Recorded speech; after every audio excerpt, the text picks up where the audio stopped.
Rey celeste, Espíritu Consolador, Espíritu de verdad, que estás presente en todas partes y lo llenas todo, tesoro de todo bien y fuente de la vida, ven y habita en nosotros, purifícanos y sálvanos, tú que eres bueno.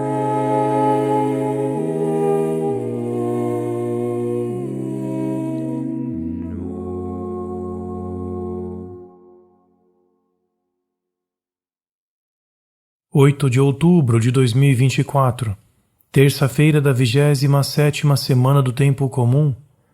Zelo verdadeiro e falso. Livro dos Gálatas, capítulo 1, versículos de 13 a 24. Irmãos, certamente ouvistes falar como foi outrora a minha conduta no judaísmo, com que excessos perseguia e devastava a Igreja de Deus, e como progredia no judaísmo mais do que muitos judeus de minha idade, mostrando-me extremamente zeloso das tradições paternas. Quando, porém, aquele que me separou desde o ventre materno e me chamou por sua graça, se dignou revelar-me o seu Filho, para que eu o pregasse entre os pagãos, não consultei carne nem sangue, nem subi, logo, a Jerusalém para estar com os que eram apóstolos antes de mim. Pelo contrário, parti para a Arábia e depois voltei ainda a Damasco. 3 anos mais tarde fui a Jerusalém para conhecer Cefas e fiquei com ele 15 dias. E não estive com nenhum outro apóstolo, a não ser Tiago, o irmão do Senhor. Escrevendo estas coisas, afirmo diante de Deus que não estou mentindo. Depois fui para as regiões da Síria e da Cilícia. Ainda não era pessoalmente conhecido das igrejas da Judéia que estão em Cristo.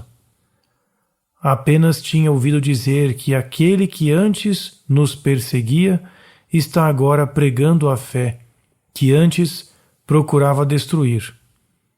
E glorificavam a Deus por minha causa. Escutaremos uma meditação escrita pelo irmão Elias, narrada por Felipe e acompanhadas por cantos de harpa dei. Como ouvimos na leitura de hoje, também pode haver um falso zelo, que é cego.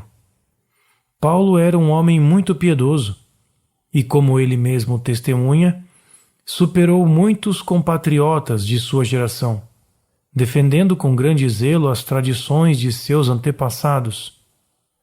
Mas, com o mesmo zelo, ele rejeitou a Igreja nascente, considerando-a um perigo para a fé judaica e, consequentemente, perseguindo-a ferozmente. Vemos então que o zelo não é por si só uma garantia de que o que é feito é correto e inspirado por Deus.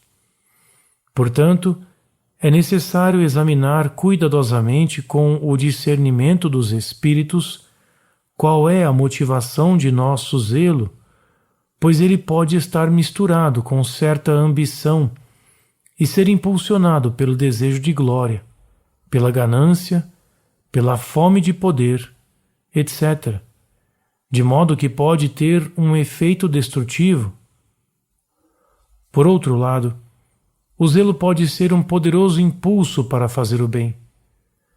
Conhecemos, por exemplo, o zelo para ajudar outras pessoas, o zelo para proclamar o Evangelho, o zelo para praticar as virtudes, para cumprir suas obrigações, para reparar algo que foi feito de forma errada.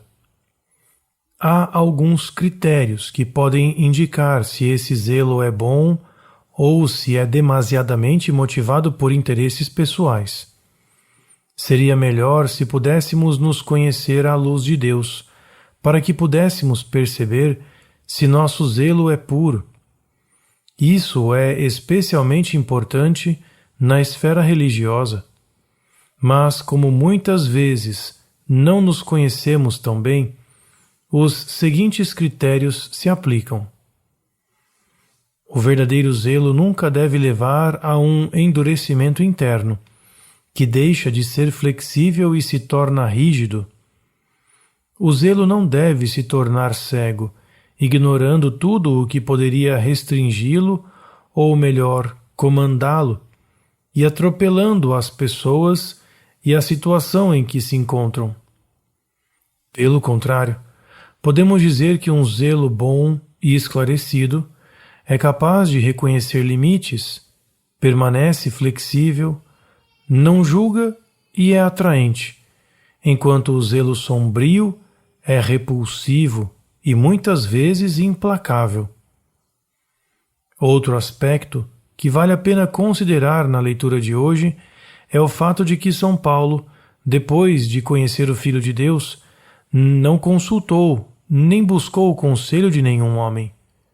Somente depois de muito tempo ele foi a Jerusalém para encontrar os outros apóstolos. Em nossa jornada de seguir a Cristo, nós também somos chamados a buscar o conselho do próprio Senhor. Não há dúvida de que é bom ter um bom guia ou conselheiro espiritual, mas há muito poucos deles, de modo que nossa jornada interior exige de nós um relacionamento profundo com Deus, ao mesmo tempo em que permanecemos dentro da estrutura da Sagrada Escritura e do ensinamento da Igreja como limites que não podemos ultrapassar. Deus não nos deixou órfãos, mas nos enviou o Espírito Santo. Ele é nosso conselheiro, quando cultivamos um relacionamento íntimo com Ele. Só precisamos aprender a pedir a Ele de forma concreta, não permitindo que nosso pensamento se baseie apenas em nossas habilidades naturais. É sempre necessário recorrer ao Senhor, porque muitas vezes nosso entendimento não capta a perspectiva sobrenatural de Deus, mas permanece preso em suas próprias reflexões. Um relacionamento íntimo com o Espírito Santo não é, de forma alguma, reservado a algumas almas especiais. É o padrão de toda a vida interior. Por que Deus nos privaria de conhecer sua vontade, se lhe pedíssemos com insistência? Por que Ele nos deixaria no escuro em relação a assuntos importantes? Se assim fosse, Ele nos daria a força para perseverar mesmo na escuridão. É claro que é preciso ter cuidado para não confundir os próprios pensamentos e sentimentos com o Espírito de Deus. E para isso, é preciso ser um pouco autocrítico. Mas o próprio Espírito Santo nos ensinará o que vem dele e o que não vem. Portanto, vamos nos voltar para o Espírito Santo, que é nosso conselheiro de confiança. Hoje ouviremos um canto usado na liturgia oriental para invocar o Espírito Santo, Rei Celeste, Espírito Consolador, Espírito de verdade, vinde habitai em nós, purificai-nos e salvai-nos, ó vós que sois bom. Rey Celeste, Espíritu Consolador, Espíritu de verdad, que estás presente en todas partes y lo llenas todo, tesoro de todo bien y fuente de la vida, ven y habita en nosotros,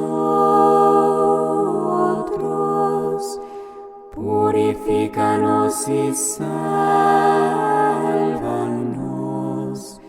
tú que eres bueno.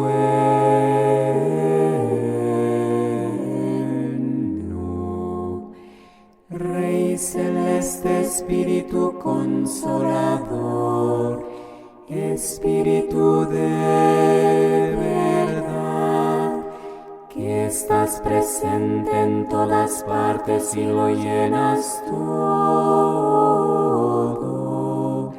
tesoro de todo bien y fuente de la vida, ven y habita en nosotros, purifícanos y sana.